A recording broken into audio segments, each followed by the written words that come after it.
Hello there, Larry Richardson here. I want to take this opportunity to urge everyone who watches this video to take it as an optimistic view of what is happening around the world and here in the United States concerning the novel coronavirus 2, which is causing the COVID-19 epidemic. Do not use this situation to trigger fear and panic, but rather let it build a sense of hope and excitement in you. Hope in that as bad as things might, and I say might, get, it may just provide an opportunity for those of us here in the United States to push some reset buttons as we rebuild the leftovers of our country at the end of this epidemic. I know that there are many of you who think this COVID-19 stuff is all a bunch of overhyped fake news.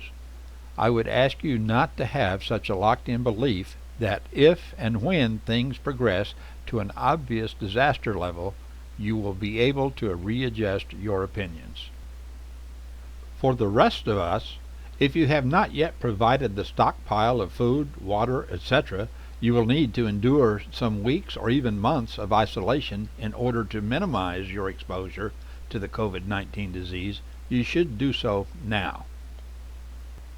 It seems clear to me that Dr. Chris Martenson of Peak Prosperity is correct in his evaluation that some sort of balance between endangering people's lives from the virus, or endangering people's lives because of an economic collapse, or endangering people's lives because we allow our medical infrastructure to be completely overwhelmed by the speed of the spread of the disease, will have to be found.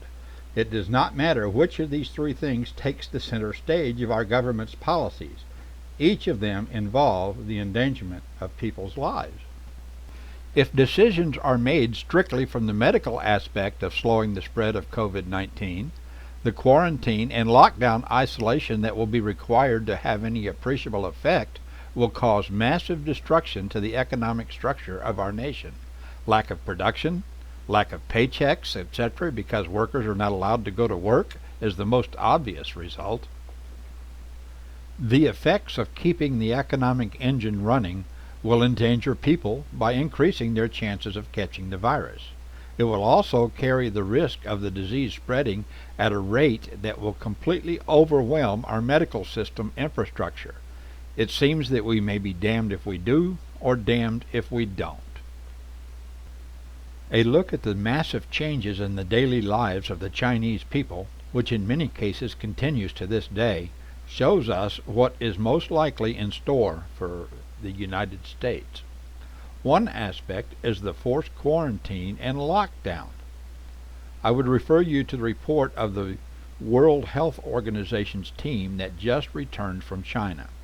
Their statement that the city of Wuhan may be able to be open again sometime in the month of May of this year is sobering, considering that Wuhan went on lockdown in January.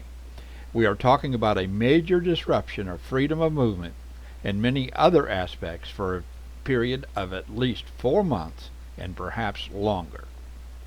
It is also very problematic just how compliant will the population of the United States be about following the quarantine and lockdown rules. In any event, I think it probable that there will be a major disruption of our normal lives for months. Data reveals that it is the elderly, compared to those below the age of 65, who are least likely to survive if they catch COVID-19. It is important that the elderly begin now to build a trust with the younger generations so we can encourage them to think and be logical in their efforts when they do the rebuilding of our country. It will be up to the elderly who survive to steer the reset decisions as the rebuilding process takes place. We must find a way to make the younger generations understand that it is not the founding principles of our country that have led us to where we are at, but it is the departure from those principles that has caused many of the problems we see today. If you agree with the general direction this video is pointing, please help make it go viral. My videos are not monetized. I do not care about that. I just want to have a chance to help muster enough of my generation to think about the need to take advantage of this possible opportunity to help correct some of the things we sat by and watched go wrong with our country.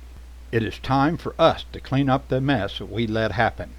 If I see enough interest in this video, I will follow up with more videos. I will cover some of the reset buttons we will most likely need, and how we can help determine exactly what those buttons will do if and when we can get them pushed. Here is my email address. If any of you care to contact me with advice or questions, please do.